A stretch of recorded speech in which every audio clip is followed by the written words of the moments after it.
welcome to season 2 of Untying Knots. Lyndon, are you excited? Welcome back. Yes, Welcome back. we are so excited to be here. More controversial conversations, more juice. We got the tea on a lot of good things coming up. We really do. We really do. Look, Untying Knots is a true crime divorce podcast. Our whole focus is to shift the narrative of divorce and to help take you from broke up to glow up. That's right. Yo, how is season 1 and how is the off season for us? Do you want the truth or do you want the elaborated truth? Because listen, they came for us on TikTok. They came for us. but we blew up. We did. Hitting 3 million views on TikTok. Check us out if you haven't. Yes, it comes with the territory. And it's going up still. We just hit another 100K yesterday. We did. Yeah, that's what's up. Yeah. I'm proud of you. Thank you. I'm proud of you. Thank you. I would be too. I love it. And this summer, this off season, we were at the podcast summit. We were. Right? Had a lot of good work done out there. Networking. A lot of good people. And then we were pitching investors, right? Yes. So it's been work for us. We got some really good partnerships. We did. I don't know if we can mention it. Maybe we can. Can we? I don't know. They didn't send the check yet. The check ain't cleared the bank account yet. But listen, they're making us some custom pieces, so you'll see them. Yeah, we can't wait for that. And then also our jewelry today. I love the bracelet you got going on. Thank you. Nice. Thank you. Fancy. Where you get that from? Rant and Rave. Yes. Hollywood. What is it? Rant and Rave Hollywood. Yes. Jewelry. Yeah. In Atlanta. From Atlanta. Yes. They're luxury jewelry provider. She is. And shout out to her. Thank you for giving us our jewelry today for this episode. We know you guys see it. We know you love it. So use the code Untying Knots to get a discount and a promo on your next jewelry purchase. Shout out to Atlanta. Yeah. Shout out to the A. Yes. They've been so good to us. And all the boys. Of course. Of course. Oh my God. You know who you are. Right. Yo, they don't know how to act at the bar, okay? You got to put them on a leash. What a story. We might have to come back to that. Yes. We may have to bring them on. Bring them on? We may have to bring them on. They're a little into that poly lifestyle. Hey, only one way to find out. Only one way. We'll ask. Mm-hmm. Let's get straight into it, right? So at the end of season 1, we post our clips on TikTok. The internet goes crazy off of the storylines that we were sharing about our divorce experiences, right? And the most captivating thing that I think people connect to out of the stories is basically your high-profile divorce, right? So let's get into Cartel wife, if you will, right? Of course. And so let's really talk deep into the intricacies of like, you know, your relationship, what the lifestyle was like. Let's talk about the money you hit in the walls.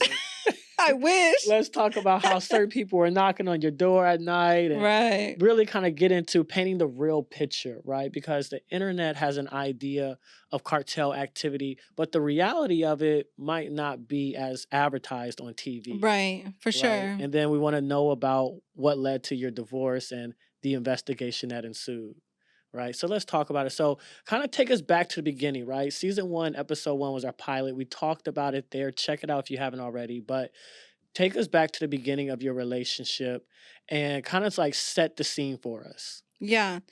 So it was COVID. I feel like COVID really uncovered everything and it really caused a lot of divorces. Literally worldwide. I was one of them. Because you were stuck at home dealing with everything that you needed to deal with. All the shit kind of bubbled to the top. So I had 6 contracts at the time. Obviously, I worked for the feds. At the time, I had 6 contracts. I was traveling a lot, doing internal affairs, doing all types of stuff. But I lose my contracts. And that forced me to have to go and get another job, which surprisingly, and it's crazy, coincidentally, it ended up being in the wire room at the DA office here in Houston. So now I'm supervising all the calls for the DEA, the undercover agents with the cartel activity here in Houston. During that time, of course, I get approached by Hasmark Publishing Company to write the book of my life, which included my undercover agent life, being taken, all of that, and to include everything up to, you know, getting married, being a mom, all that. So I wrote the book and he read the transcript of the book. And red flag number 1, okay? Because we touch on red flags. Yeah. What's crazy is when we met, he didn't want to talk about anything about our past. Okay. He didn't want to talk about his childhood. He didn't want to talk about my past or his past. one of the things he said was, we're just going to start our relationship from here on out. So I thought that was kind of red flaggish. So in the moment, was that peculiar to you, or you just kind of like, oh, this is different. I'm going to try something new to get Yes a and different result. yeah, yes and no, because he wasn't the typical guy I go for. You know Okay. this, Yeah. he's on the shorter side, he's Hispanic. He ended up being part of the cartel, but I wanted to go with somebody opposite of me, someone that was soft spoken, a little bit more reserved. I'm very outgoing, very social, so I thought it would be a good fit, right? Opposites Mm-hmm. attract. Mm-hmm. But he didn't want to talk about his childhood. He didn't want to talk about his past, which I knew that meant he had had some serious trauma, because I was very open about my past. He knew I had done undercover work, but there was a lot of things that I didn't discuss with him that were in the book, which ultimately ended up being the reasoning as to why he disclosed his past traumas. So when he read the transcript, my transcript of my book, it triggered him to tell me his truth, which was that he had been raised in the cartel. He was a child of the cartel and pretty much was born into the cartel and was still involved in cartel activity up to adulthood. See, that's so interesting, right? Because one of the biggest questions that we get about this is for you to be a federal undercover agent, there's an extreme vetting process, and not Right, just yourself for the job, right, but like your entire family and the right. people around you, right? So, how does something like that get through the cracks? Yes, I'll explain it in detail because I know everybody on TikTok thinks they're subject matter experts. Yeah, and they are. So, of course. So, we as agents do not do the background checks. Okay. It is done by the agency that's vetting the person. So, when him and I got engaged, that's when the process started. Mm, When you start cohabitating with somebody, then that person gets investigated. okay. So, he submitted all his stuff, his social, his name, where he lived last 10 years. The investigation goes back 10 years. But wouldn't they have seen that if he was born into a cartel No, family? because that the background that they do does not go into finances. So let me explain that. Okay. They'll do a background check on him. They'll check federal, they'll check criminal, they'll check financial, whether he's filed for bankruptcy or if he's got any liens or anything like that. But I don't think that people know that they only go so far. My ex still has a legitimate business. Now, whether you're money laundering or washing money through the legitimate business, that takes forensic accounting investigations, which I never had access to. We don't have, the feds don't go into that unless there's a subpoena Okay. or unless it's part of an active crime or an Okay. active act of crime, Yeah. which a lot of people don't understand. They just don't go in and say, oh my God, let's look at his finances. There's got to be a reason for that. And if he's not part of an active investigation, they're going to look at the basics, where he's lived, where he's worked, where he's gone to school. They're going to talk to neighbors. They're going to talk to family members to see if there's anything shady in there. And all that checked out. Yes. Yeah. So everything was investigated. But this is what I want to stress. There is people who work for the cartel. They're not running drugs. They're doctors, they're attorneys, they're accountants.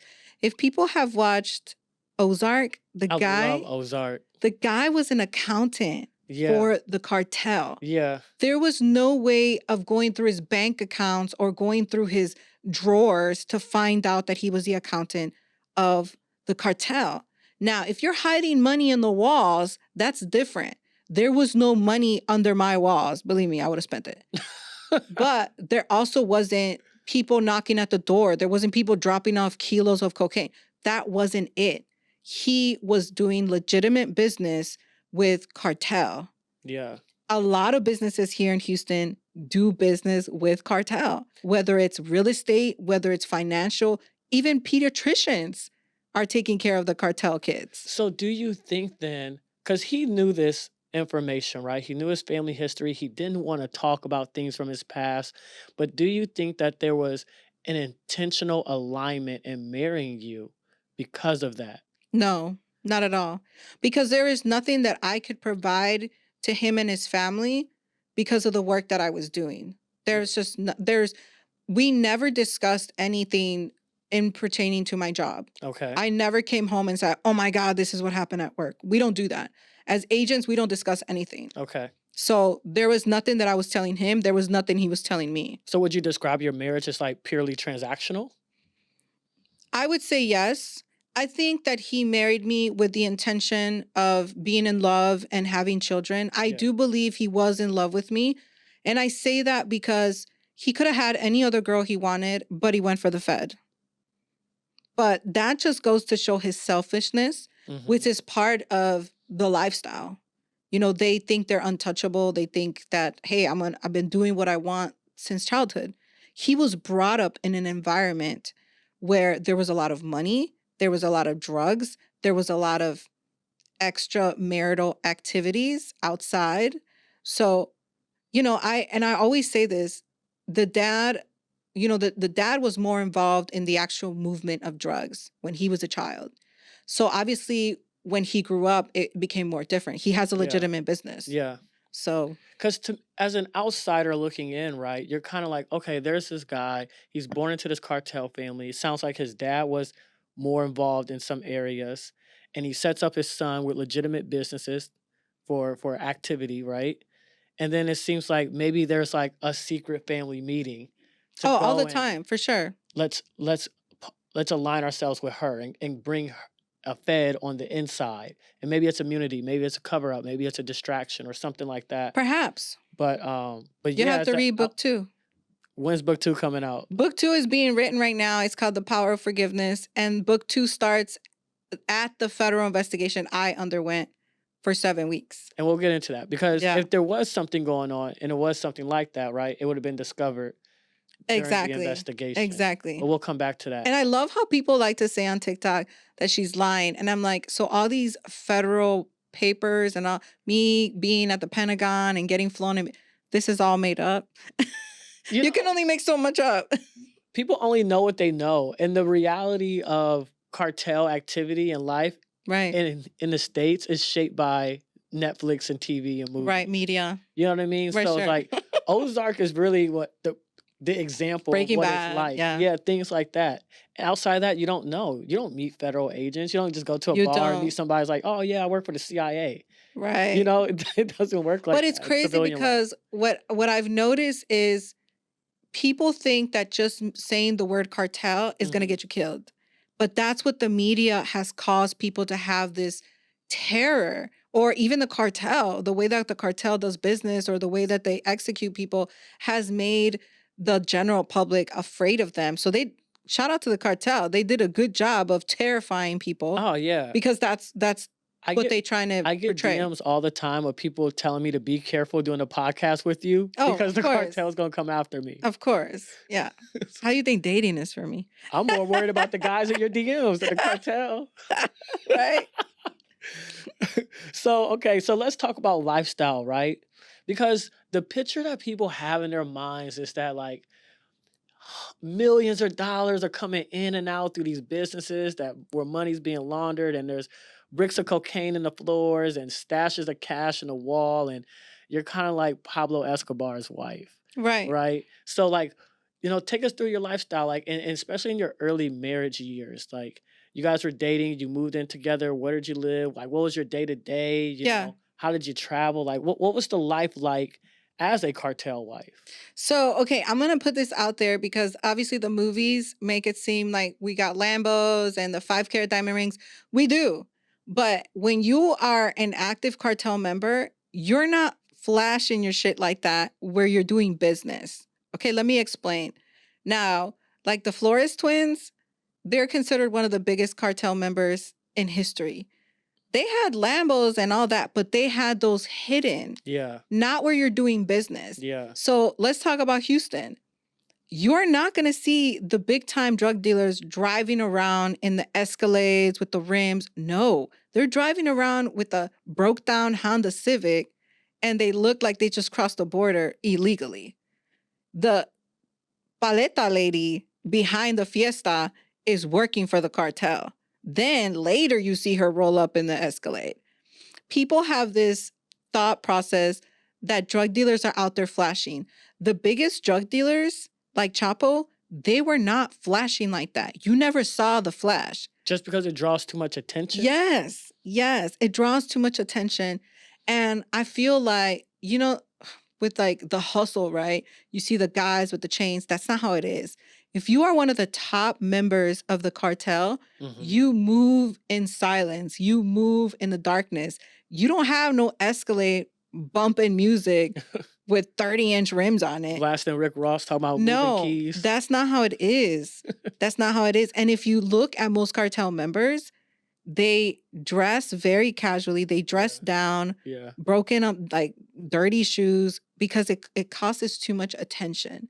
Now, what they do, in the hillsides, you know this, in Colombia and hidden, that's where you see the mansion, like Pablo Escobar. That's where you see the mansions and the Lambos. But you're not riding around Houston in a Lambo. That's too much attention. Yeah. Now, if we talk about vacationing, that's at a whole different level, because you're not in the public eye, and you're not on exclusive vacations, exclusive flights, exclusive dinners. Nobody is really seeing you. So would you say you guys lived a modest life then, or were you living like luxury houses? Were you driving cars, designer? We had designer things. He always wore Vera Wang suits. We did have luxury cars. I remember he bought me a BMW cash, no problem. We always had luxury homes, but it wasn't $1 million homes. I mean, maybe the last one was, and it was on 2 acres, but we fit in to the aesthetic, and we fit into the neighborhood. Okay. Like my neighbors, the last house we had, they didn't know what I did for a living. They thought I was a housewife. But you would have been young, right? You guys are young Hispanic couple moving into a neighborhood of $1 million houses, driving BMWs. Yeah, we both had like matching BMWs. I had a big ring, which I never wore, by the way, because it was too big to wear. So he initially got me a 1 carat, and then that 1 carat ended up turning into a 3 carat. Then that ended up turning into a 5. So what'd you do with your ring after your divorce? I still have it. I have all of them. Really? Yes. You still wear them? No, God, no. No, I don't wear them. But I am saving them just in case our kids want them for their partners. But, everybody talks about the bad juju with divorce rings. So we can always sell them. That's true. That's true. Yeah. Okay, so no private jets, no driver.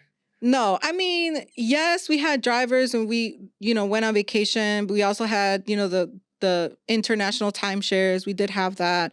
We did travel a lot, and that was probably more of our expenditure of money.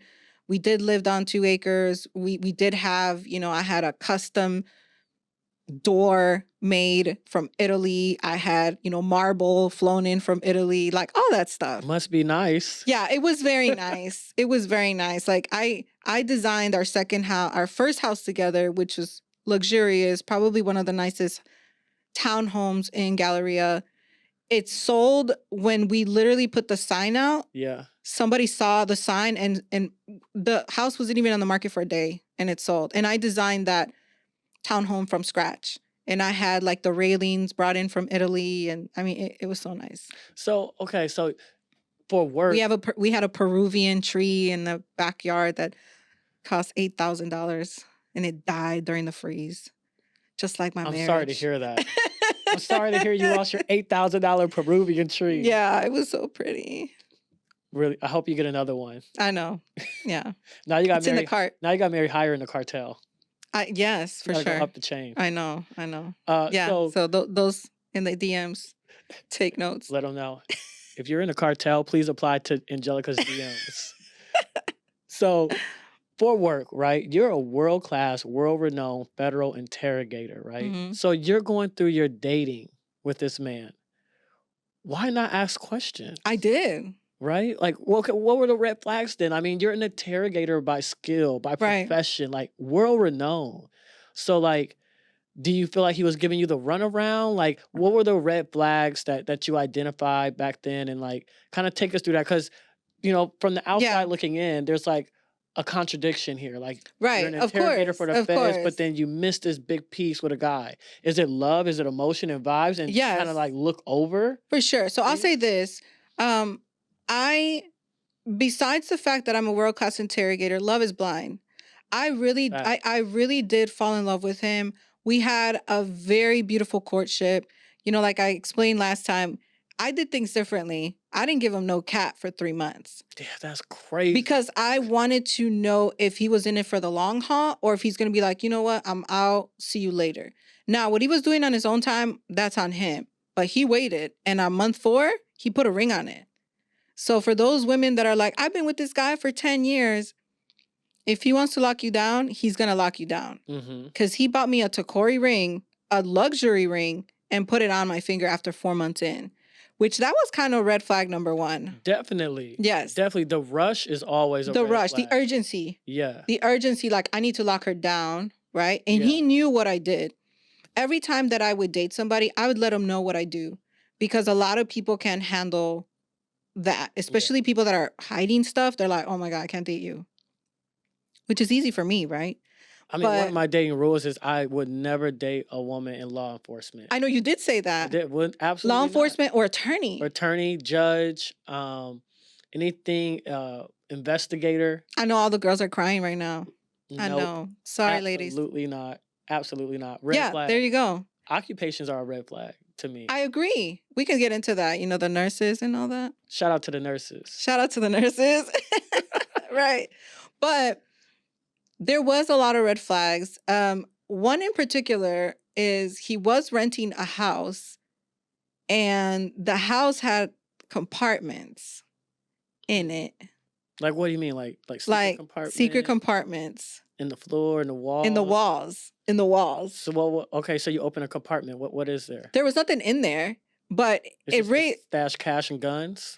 Yes. That's what the purpose of it was. Okay. But the house that he was renting had been a property that was his father's, because they owned a lot of properties. Right. So when the dad and the mother divorced, they kind of, sold some properties. Some of the kids kept some properties. Well, he happened to keep that one. Well, that one had compartments. And I'm like, well, why is there compartments? Like, these are custom compartments. Houses don't come with compartments. No, not at all. I'm a real estate guy. Okay? Exactly. That's a custom feature that you built into it. Right. D.R. Horton is not putting in compartments. So he would say, right. So he would say things like, oh, it's the rats. And I'm like, the rats don't have measuring tape. The rats? He said it was the rats. Okay. That was his excuse. Okay. But again, you also have to think of, we met when we were really young. We were 28. We got married at 30. We had our first child at 32, 33.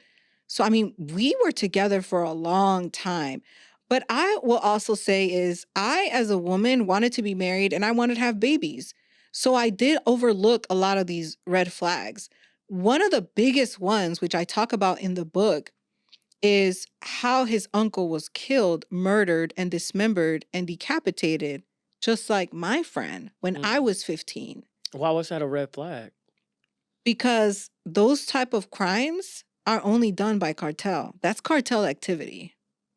The dismemberment, yes. decapitation. So, they're Cuban. Yeah. So they would go out, Cubans like to drink. And then once they get drunk, you still can't understand what they're saying because of how they talk. But I remember we would go to the parties and the aunts would get drunk and they would start talking about the husband. There was a lot of murders that happened in that family. And me as a Fed was like, why is there so much murder going on in this family? Would you not report that to your supervisors? No, because it happened a long time ago. Okay. Like the uncle had been dead for over 15 years, but one time, one of the aunts, this is crazy, y'all. One of the aunts showed me footage of ghost activity in her camera outside of her garage.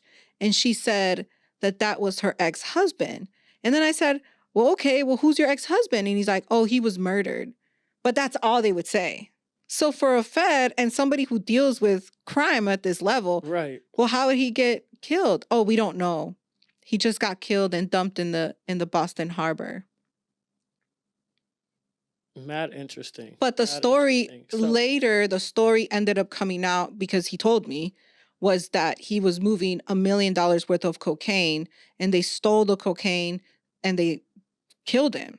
They executed him. They dismembered him and threw his body parts into the Boston Harbor. Well, damn, and you just had the family cookout, and you're like, let me marry in. But I didn't figure, he didn't tell me that until he told me the whole story. Oh, okay. I'm thinking you So, at the no, cookout, and it's like no. Blottonos going around, and the No, auntie's if I would have telling you known, this. if I would have known that then that would have been different. And he did say this. If I would have told you who I was, you would have never married me. Of course I wouldn't have married you. There's no way I would have married you. And a lot of people say she was in on it. Why would I undergo 7 weeks of federal investigation and put my children through hell and back in a handbasket? From the outside looking in, because you have something to gain. Not really. I lost everything. That's true. But he kept the house. People will look at it like kept the money, the lifestyle. Yeah, but what people don't realize is I had my own house. When we got together, I had my own house. I was already working for the feds. I had already moved down here. Yeah. We started living in my house. And I remember another red flag. Even my parents said, "Why does he want you to sell your house?" He didn't want my assets to be involved. Like, I built my first house. I built it. I paid for it. I lived here in it. And he was like, absolutely not. We're selling this house and we're moving to the Galleria. And that's when we built that luxury townhome. Yeah. So then what's the lesson you take from that with the red flags, right? You're looking back. Now it's crystal clear. Right? Yes. And you went through what you went through. And not to say it was a mistake, because there was a purpose. You guys had kids. And for nothing else, you guys were meant to come together to have your children. Of course. Right? But like you said, if you can go back, you probably would not have married him, knowing what came out to light later. Not at all. So what's the lesson from the red flags? What's the risk in ignoring red flags? What would you tell someone who is dating and thinking about getting married or struggling in their marriage? Yeah. And now the stuff from the past that you overlooked in dating is now surfacing, right? Red flags are everything. Yeah. As much as we like to dismiss them and ignore them, they're everything. Just like your gut instinct. When you have in your gut that something is wrong, go with it because something is wrong. Yeah. That's your internal intuition letting you know, hey, something's up. So never ignore red flags ever. Yeah. Because in my situation, they were there. I just overlooked them. And that's what happened in my divorce too. We got divorced in September of 2020, right? But quarantine happened in March of 2020. And so all the issues that we had in our marriage were exposed when we were forced in quarantine. Yep. And it all came out, like our inability to communicate, our inability to resolve conflict. Issue resolution. Yeah. Issue resolution. Different forms of abuse were coming out, verbal from me, physical abuse. Like, I mean, the toxicity intensified. And it was because, like, and all those signs were there. Like, for the sure. inability to resolve conflict, communication, all that stuff was there in the past. But like you said, like, I don't think that love is logical. Like, I think that love is, obviously it's emotional, but like, love compels you to do things that go against the grain of your logic, to overlook certain things. Absolutely. And it's based on what you feel and what you're receiving, but also on what you hope to get and what you hope it might be. And so a lot of times, people will look and hear your story and try to like incriminate you for what you did, but we've all felt love towards people and all have looked past, oh my gosh, there's a gnat. Shit. Have all looked past things that we know don't make sense. It doesn't add up. Yeah. But love is in the works. It compels you to believe in things that are not yet manifested. You know what I want to share where a lot of people drop the ball is people are bold. When you are raised in this type of environment, because he was raised in an environment where there was lying, cheating, stealing, money, hoes, all that, you kind of grow up thinking that you're untouchable.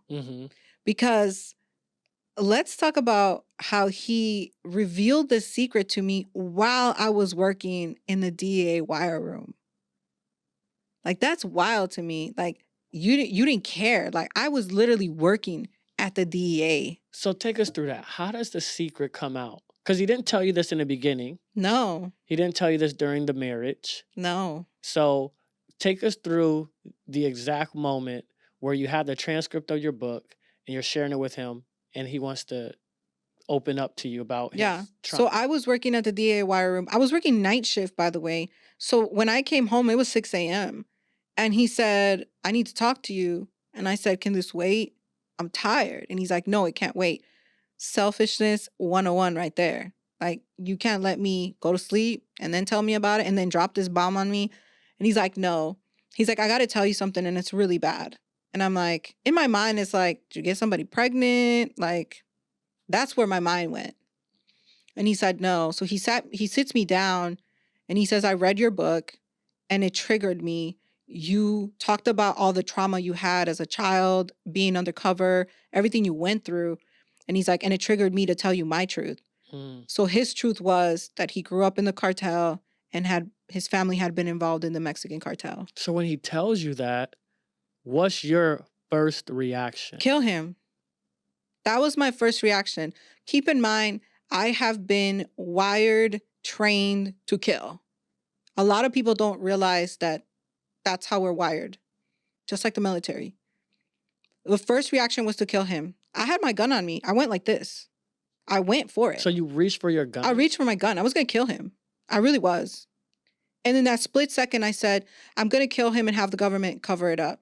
We're going to be good. Oh, that's crazy. It's very crazy. Crazy word. It's very crazy. Then I said, okay, chill, take a deep breath, and do what you do best. Why did you want to kill him? Because he had lied to me for 10 years, given me babies, and now he put my livelihood and my children's livelihood at harm's risk. Mm. This is what I tell people. When you are a mother, you will kill for your babies. Just like a lioness. Yeah. She will kill you if anybody's trying to mess with her cubs. Any mother on this earth, any sane one, would kill. Even a father, I think you would kill for your kids. Yeah, I mean, it's the protector. Right. So then I thought, okay, chill, do what you do best, and interrogate him. So in like a split second, I said, I literally calmed down and I said, tell me more. That's all I said. And for the next 2 hours, he revealed everything. Wow. And I gave them that space and time to be honest and authentic and genuine.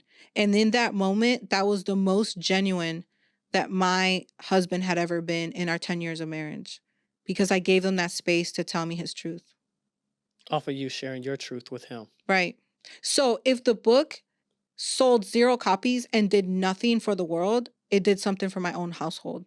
Yeah. But what I tell people is, I grew up in the hood.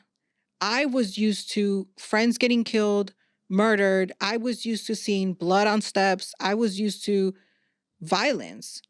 So I was able to understand where he was coming from. When you are raised in the cartel, this is your norm. So when he told me, I actually felt for him, because he didn't have a choice to be in the cartel or not. He was raised in it. He was born into it. Yeah. So I was able to understand. I was raised in a hood. So I was exposed to violence. When I started doing training for undercover work, I would remember that a lot of the white people would be throwing up and would be just going through it, like seeing dead bodies, seeing decapitated heads, bodies shot up. They were never exposed to that. But somebody like me, who had been exposed to that as a child, I was like, this is a norm, guys. Like, when's lunch? You're desensitized to dysfunction. Right. And I think a lot of people don't realize that, right? And so I was able to connect with my husband, and I understood his pain, because I was like, I understand. You really had no choice. Just like Jay Flores and Peter Flores, they were born into the cartel. Sometimes you don't get a chance. So then I thought to myself, I was mad, I was enraged, but I understood. I still thought that he should have told me, and I still thought he should have never married me. Or at least given you the choice, right? Given me the choice. You were deprived the choice to decide for your life. If I wanted to be a cartel wife or not. Because most cartel wives know the cartel activity, are aware of the lifestyle. Yeah. They love the lifestyle. They open it, and they literally come into it with open arms, and they know what's at stake, and they know the circumstances that can come from it. So I never got the chance. So So he tells you the secret, right? You contemplate murdering him. murder, uh, and then kind of take us through the next steps. Whereas, you know, you get this information. Uh, I know you say in the book that you take it to your employer, and then a 7-week federal investigation ensues. So, kind of take us through Yeah. what the investigation was about, and how come. A big question off the internet is this too. Is like, if you go and tell your employer about this cartel activity, this insight, how come he wasn't arrested? That's a great point. I'm gonna take you guys through 3 big points that a lot of people pointed out. 1, why wasn't it made public? I'll tell you exactly why it wasn't made public. 2, how they dropped the ball. And 3, how in the hell did this even happen, right? So, okay. So after he tells me, I say to him, I have to report this. So this is where everyone says you're not a ride or die. Let me take you through the ride or die process. A ride or die knows about the situation. How can I be a ride or die if my life is at stake now? If somebody is pointing a gun to your head and you're pointing a gun back to them, your sole purpose is to take them out before they take you out. He was not my husband anymore at this point. I'm now fighting for my life, my livelihood, and my children. So it goes back to, wait a minute, you just lied to me and this whole marriage was fraudulent. I now need to take care of myself. Because if I did not report it and they found out about it, guess who's going to federal prison? Yeah, it's really on you. It's me, because I gave the oath to the government that I would never be involved in people that are committing crimes or that are involved in cartel, period. But what about the should have known factor? I mean, is that a thing in the Fed? Of course it is. Have known Of course. I got told all of that under the sun. But the bigger problem was I didn't do the background investigations. You guys did. I didn't drop the ball. This was your duty to figure this out because you all cleared him. Right. I didn't clear him. Spouses don't clear spouses. It's the feds that clear spouses and say, all right, he's good to go. I have had a top secret clearance since I was 23 years old. At this point, I was 36 when this happened. This was 3 years ago. So he had a clearance ever since we cohabitated back in like 2011. So you do the math. Yeah. So that was the big thing. So why would the feds not go after him and pursue, like criminal charges? Because there's nothing there. It's hearsay. He said one thing, but there's no incriminating evidence. This is another thing too.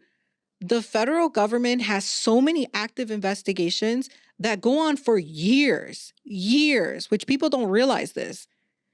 The Flores twins wore wires for 10 years before Chapo got indicted. How is the government going to start an investigation out of hearsay? Think about it. There's got to be substantial evidence. There's got to be a reason why. They didn't care for him. They cared about me. What if she's been involved in working for us? Yeah. They didn't even look at him. I just remember when I called my supervisor, it must have been silent for what felt like 10 minutes. She didn't even know what to say. She's like, I don't know what to do. She's like, let me bring it to my supervisor. That supervisor didn't know what to do either because this shit doesn't happen. And then they said, we need to bring it up to the higher up, which was a Pentagon. At the time, I was working for Department of Defense. So the Pentagon is the head of Department of Defense. Right. So it got to the point where they're like, we need to get the Pentagon on the line because this has never happened. Although it does happen, it never shows up in the media unless it's something huge like Snowden. There's a lot of things that the government covers that the media and the public never see, never know about. Wow. So you go through the investigation, right? And then kind of take us through life afterwards. Were you forced to get a divorce? Was it your option? Let me Did take you you through wanna the stay married? investigation. They tapped my phones, bank accounts, text messages, LinkedIn, Instagram, Facebook, messages, everything. They went through everything with a fine tooth comb, literally. They found nothing. There was a conversation that I had with my best friend Gabrielle, which you've met, where I was in the floor crying in the fetal position, telling her my life is over. That call was recorded and it was played back to the Pentagon. Like, she is distraught. Like, she is on the floor crying. And Gabrielle had been investigated in the past too, because she was one of my references. Wow. So she also got a part in the movie. But this goes back, let me tie this back to intuition. The day of my wedding, I wanted to call the wedding off. I pulled Gabrielle to the side, my best friend, who was part of the wedding party, and I said, I can't do this. And she said, why? And I said, I'm afraid he's going to turn just like his father. His father's a millionaire, gave us 0 cents for the wedding. Him and I paid for the wedding on our own, which is a crazy, fun, cartel-like wedding. Yeah. But Gabrielle, till this day, remembers me pulling her to the side and me wanting to call off the wedding. And that's an important part, right? Like, how many times men and women are at their wedding moment and have that second guess feeling All the and time. go through with it? And people call it cold feet. Do you think that you should have went through with it in that moment? Like, if you can go back to that moment right now, you still go forward? The only reason why I'm going to say yes is because I cannot imagine my life without my kids. Right. But And I'm just saying, not knowing what you know now. But you could, if Oh, you could go God. back and redo it, but you don't I know. would have walked out and been like, you guys can eat the cake, you guys can eat the food, it's been paid for, but I'm out. Yeah. Yes. Wow. And I think that's such a big deal. Yes. And people don't realize, like, your intuition is everything. Like, my gut, my like livelihood, I was shaking and I was like, I remember the reverend came in and was like, you good? We went through counseling with her. We went through premarital counseling with her. She had to walk in. And I remember they even went and got a shot because they're like, I think she's just nervous. I legit was going to cancel this big event.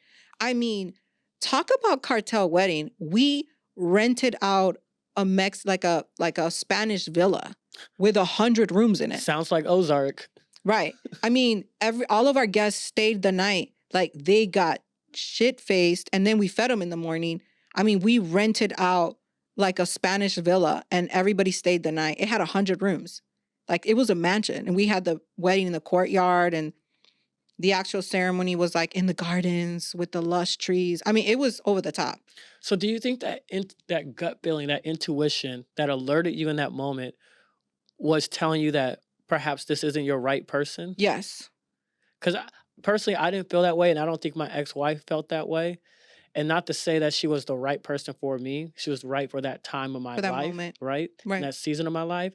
But I think that sometimes our conscience and our spiritual self gives us signals and sets an alarm off that says, hey, this isn't right. Take caution, proceed with caution, or don't do this. Yes. And we get to decide in real time, do we listen to our conscience, our intuition, you know, our inner voice, and we decide if we're going to go left or right. So do you feel like if somebody was going through that, right? They're going into their wedding, like, what advice would you share from them having that experience yourself? Do you encourage them to follow their intuition? Yes, of course. Because even though you paid for everything, you saved your money, it's going to end sooner or later. Mm. Because the way I remember even Gabrielle was so distraught. She was like, oh my God, you're right. You came up to me and you wanted to end the wedding and I pushed you forward. And I said, word by word, I said, Gabrielle, I'm afraid he's going to turn just like his father. And she said, no, he's so different. He's so far from his father. Yeah. It's like you knew. I knew. I always knew. You know. And I went for it. So the consolation gift is that I have my beautiful children. I cannot imagine my life without them. And you were meant for that purpose, right? But yeah, love is not logical, right? Love is not logical. And also let me, okay, I'm a big believer of God, and I'm a big believer in that God picks warriors in life. God put me through hell and back in a handbasket with a big red bow on it because I chose my career based on my pain. My friend was murdered, dismembered, and decapitated when I was 15. And that led me to want to work for the feds. Mm-hmm. So I picked my job based on my pain. But then I end up marrying into the cartel, and then it's almost like I was put into this ecosystem of cartel activity Yeah. because my friend was murdered by the cartel. Me and the Flores twins grew up in the same neighborhood. I then I go work for the feds, marry into the cartel, end my marriage just to go back to working with cartel. But I interrogated cartel members for over 18 years. Wow. Wow. I mean, the story never gets old. You can't make this shit I'm up. not gonna Like, lie. Or can you? According to TikTok, you can. according to TikTok, you can, but I mean, there's so many layers to it, and there's so Yeah, many it's so people. deep. But there's also so many people involved, Mhm. and I get on stages. I did a speaking event here in Houston and brought Gabrielle with me Uh-huh. because I felt like people needed to see that she really, and even she said in the audience, and I said, "Do you remember when I wanted to call the wedding off?" And she was like, "Yeah, I remember this." So you almost need the people that were involved to kind of vouch for you. Yeah. Because TikTok is like, oh, she lying, she's capping. And I'm like, there was a whole investigation. There's people involved. Yeah. There was children involved. Yeah. So, Man, I appreciate your vulnerability and of course. transparency of sharing that and helping us navigate, even though you have such a high profile, wild story, there's still a lot of lessons and gems in there, right? For sure. So, what would be like your I guess closing message, your last piece of advice to somebody who is in that position? Maybe they're in a toxic relationship, maybe they're getting married and they're second guessing, or they're dating and they're seeing red flags. Just on your experience, what would you share with them? Never ignore the red flags and always go with your gut instinct. Yeah. Your entire physiological makeup has been wired and made up so that you have awareness of you being in this situation, like Right. fight or flight. Right. We were wired to be able to look out for these things. So always go with your gut instinct. Yeah. I've been saying a couple of times in this episode that love is not logical. And when I say that, I'm not saying that you shouldn't fall in love or pursue love. Of course. What I'm saying is that love compels you to do things that goes against the grain of what makes sense, of your common sense, your intuition, your gut feeling, and the feeling, the emotion, the vibes. Everything that you love about this person just overrides Everything. what you know to be Because of your logical and sensible. desires. Yes. I desired to be a mom. I desired to be married. I Mhm. wanted to have the house Mhm. with the dog and the white picket fence. I wanted all that. Yeah. And so I overlooked and I said, I'll take this one. And people should be encouraged to pursue love, to take the risk on love, right? It might not Yeah. work out. Okay. It's not the end of the world. It's not. I mean, it's gonna be hard as fuck to get through, but it's sure. not the end of the world. You know what I mean? But take the risk on love, but don't ignore the red flags. Never. Acknowledge them and work to overcome those red flags. We all have red flags Of in our course. characters. Yeah. Nobody's perfect. The difference is, can we admit them and are we willing to work on them? But do not ignore the red flags. Love it. Appreciate it. Yeah. We're here for it. Yes. Be sure to check us out on all our social platforms. Also, subscribe to our YouTube channel and tap in with us. We go live every Monday, episodes dropping every Friday, and we have so much more for you to be part of. Yeah. Love it.